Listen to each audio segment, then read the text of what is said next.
Ayan, sa video na ito, kasama ko ngayon ang aking pinsan, guys, na mapapalit sa akin.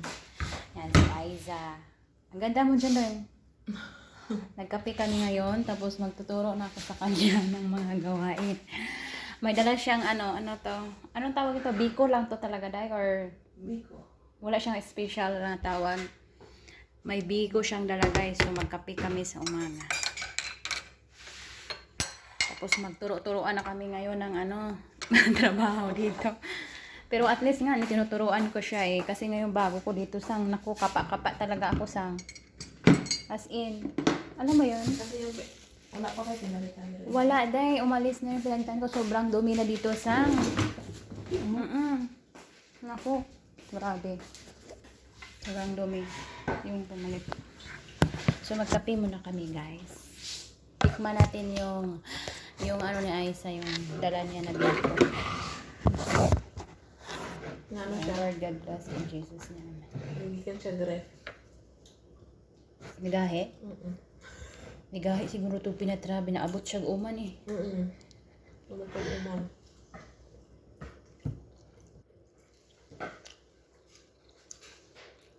Mamay mo dahil. Mamay siya, guys. Kwan, tinda nila sila kalaan daw siya. Maniwang ka diri manambok. Ewan ko. Siguro ang sisim pag uwi mo sa. Ewan ko na. Huh? Pag masaya lang, mahal ko silang pagkaon. Basta dito pag tinanong gani ka nga marunong ka ba masahe, ayog yung ingon nga oh. Tsaka hindi nagpamasahin si Madam, nag-on call yan ng Pilipina. Pupunta dito na company. Pupunta dyan sa kwarto, tapos magmamasahe sa kanya. Kasi ako, hindi ko talaga sinabi. Sabi ko, makakatulong lang ako pag haplas-haplas, pero pag mamasahe, kasi ibang trabaho na yun, Day. Hindi pwede yun sa atin. Iba. Pero pag sinabi kasi ni mong marunong ka, ano yan. Eh kaso, mayaman naman kasi sila, kaya si Madam talaga nagbabayad yan. Nagbabayad na sila. Mga Pilipina din. Mga on-call. Marami kong kakilala dito, mga masad.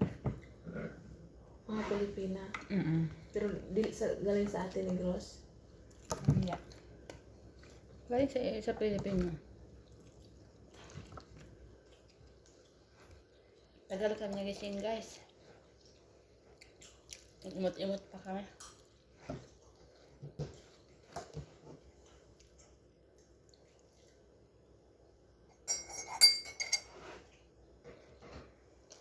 Makita mo yung mga anak ng amo kong mga gwapo. Sobrang gwapo. Tatlong lalaki. Tatlong lalaki, isang babae. School na, tulog pa yung tinuro mo na ano tong kwarto to. Tulog pa yun. Tsaka yung isa doon. Yung tumunog yung cellphone mo. Sa gilid may parang kwarto. Tulog din yung bumababa lang yung pag kumakain. Nag-eskwela din. Tsaka hindi yun nakibo sa akin. Takot yun sa akin. Kaya pag nagkita nga kami, kasi takot talaga siya sa... Hindi ko nga alam bakit eh. 5 years na ako dito pero hindi nga kami nagkukwentuhan. Maano lang yan siya. Pag may kailangan ka sabihin, kunyari wala sila Madam, kami lang naiwan, 3 lalaki, 2 lalaki, ako. Sabihin lang niya na pag may kailangan ka, sabihin mo ako ha. Ganyan. Pag wala sila Madam, yung natulog pa yung tinuro mo, yun yung nagdadala sa akin sa grocery. Sa mga grocery? Katingin lang siya doon sa sunod sa akin. Kasi wala kasi yung driver noon, kaya siya nag-drive sa akin.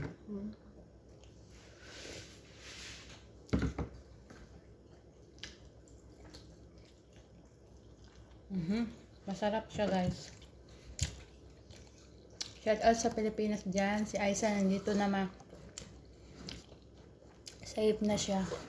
Safe. Wala namang problema sa kanya kasi alam niya magiging amo niya. Yung kasamahan niya. Meron pa namang amo nagkinukuha yung cellphone tapos hindi pa namimigay yung password. Sino mo sinisil?